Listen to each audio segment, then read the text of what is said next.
আমি ধন্যবাদ জানাই সকলকে, বিশেষ করে জনগণের নেতৃত্বে যে বিশাল মিছিলটি যে র্যালিটি হচ্ছে সেই র্যালি সকলে অংশগ্রহণ করে সকলকে আমি জানাই আমার অন্তর থেকে অভিনন্দন শুভেচ্ছা।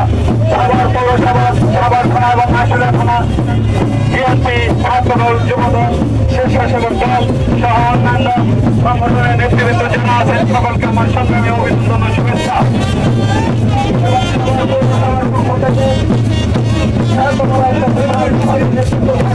নেতৃত্ব